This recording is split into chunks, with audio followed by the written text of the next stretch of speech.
We have Noah Diekemper. No, I hope I'm saying your name correctly.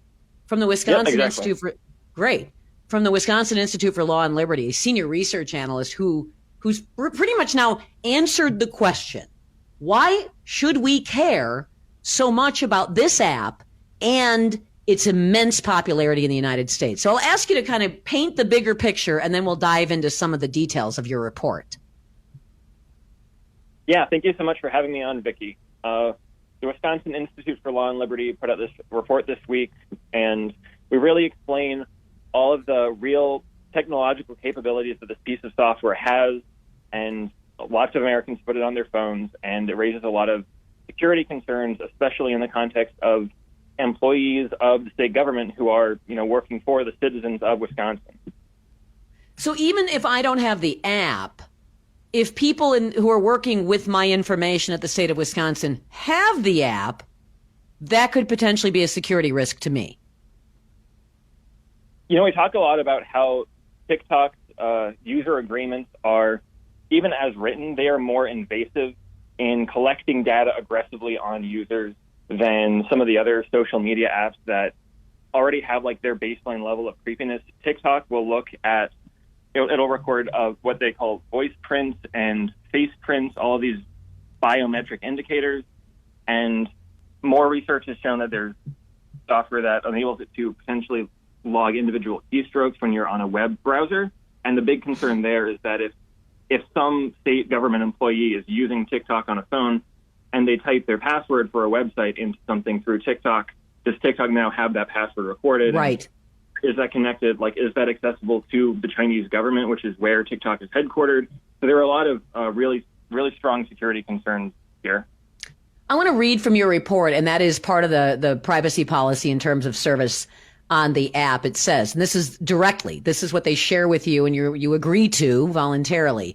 We collect certain information about the device you use to access the platform, such as your IP address, user agent, mobile carrier, time zone settings, identifiers for advertising purposes, model of your device, the device system, network type, device IDs, your screen resolution and operating system, app and file names and types, keystroke patterns or rhythms, battery state, audio settings, connected audio devices, where you log in from, multiple devices. We will be able to use your profile information to identify your activity across devices. We may collect information about the images and audio that are part of your user content, such as identifying objects and scenery that appear, the existence and location within an image of face and body features and attributes, the nature of audio, the text of words, and then it continues, we may collect biometric identifiers and biometric information as defined under U.S. law, such as face prints and voice prints from your user content. Deeper analysis by white hats in the United States, according to your report, indicates that they are very likely to also be able to access actual keystrokes across multiple platforms. So that's huge. If state employees, if city employees are using this app, they potentially put taxpayer information at risk. It seems pretty clear just from the terms of service that could be possible. Yeah, there's a reason why there's a growing number of states. It's growing by the day. I think we're up to 14 or 15 right now, and in states from Texas and Georgia to Maryland and Virginia, all these different states that are already putting out bans where you can't have this software on a government-owned device. It's everything that you just read. It's pretty breathtaking. I myself hadn't realized just how invasive their data collection was until I started really digging into this thing that presents itself to the world as a fun way to share videos or whatever with friends and the public. But there's a reason why so many states are getting on board with this kind of an idea. It's really interesting because, and we don't have answers to, who is behind some of these more sort of well-known hacks. You mentioned the Baltimore, Maryland cyber attack. We don't know if that was China. We don't know if it was initiated by, somebody being able to worm their way into the system via a user TikTok account. We don't have that information, but we do know that it shut down the city of Baltimore for a good deal of time. We do know. City of Baltimore. Go ahead. Mm-hmm. Yeah, I was just going to say, you're exactly right. The city of Baltimore was shut down. You had all of these different issues that arose where any sort of utility payments, bill payments, people trying to get back vehicles that have been impounded from lots and pay those. The city was kind of ground to a halt for months, and they spent $18 million recovering that was a couple of years ago, and we still have no idea who was behind that. And I go into detail on that in the report there, because that's an example of a real attack that was launched through technological means against a local government, and just seeing how bad that can get for ordinary people's lives if state employees and municipal employees aren't doing due diligence and being safe and secure. It says here that, according to your report, you detail, this is a wonderful report, by the way, and everybody should read it, because it'll scare the crap out of you, and it will make you immediately grab your child's phone and delete that ridiculous app. And if you already have it on your phone, you really should do something about it, get rid of it. It says, this is the sort of attack that would be facilitated by having access to individual security information. You claim, or Baltimore claims, that they didn't, on purpose, chose to leave the 911 center unmolested. But they didn't have to. There wasn't a reason for, them to expect that they couldn't hack into 911. Can you imagine? This is the scariest thing. You have got an entire now built-in connected group of millions of Americans all using these apps.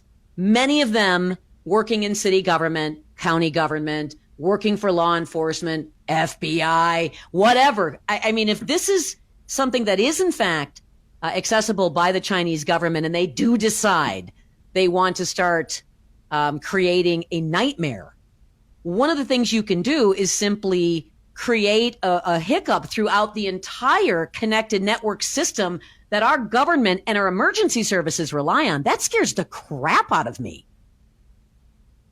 Yeah, honestly, from a risk-benefit kind of perspective, my report really goes through all of the capabilities that TikTok has and the enormous risk that we could potentially open ourselves up to by having state and municipal employees having this on government devices.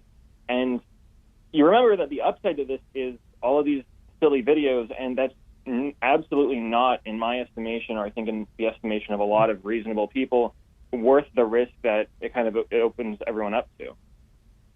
What is the purpose of this app in terms of its entertainment value? Like I said, I don't use it. Is it just goofy videos? Is it just uploading yourself and playing with, funny different things that you can put on your face like Snapchat? I actually might not be the best person to answer that, because I myself am also not a user of TikTok. From what I've heard from other people, there's a lot of talking about funny videos. Some people I know talk about how they get different types of advice or how-to tips from it. But for the most part, I've yet to hear anything where TikTok brings some sort of value to the table that could possibly counterbalance the threats and concerns that have led, again, not just state governments, but even Joe Biden's State Department, Joe Biden's Defense Department. These have banned it from government devices. There's a lot of consensus behind all of the dangers that come with it, and not really any sort of unique upside that could merit that. Yeah, oddly, this is one of the very, very, very few places where you'll actually find some Democrats and Republicans agreeing. Not in massive numbers of Democrats or anything, but you actually have a bipartisan path of agreement on this. It would be pretty simple. Would it require legislation in Wisconsin to get this off devices, or could there be an executive order coming from the governor, who seems to think this is a giant joke, just to order everyone to get these apps off their phones if they're using their phones for government work? What a lot of different states have been doing is governors have issued executive orders to remove it from government and state-owned devices that are being used by state employees. I know that there's some talk at the federal level of a wider ban on personal devices. I know that there was some sort of an executive order that Donald Trump put in place that didn't necessarily come to anything, but was sort of targeted at that.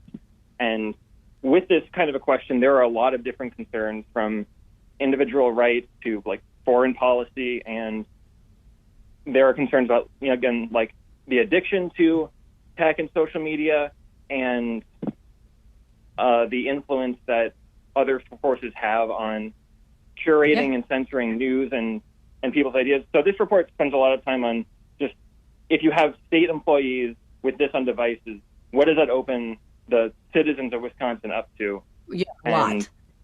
Yeah, it's a lot. And the answer is a lot. And it's incredibly well sourced. I really appreciate you taking the time to put this together.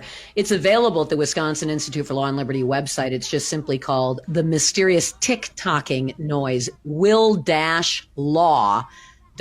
It's right there on the front page. And Noah Diekemper, thank you so much for joining me on the program today.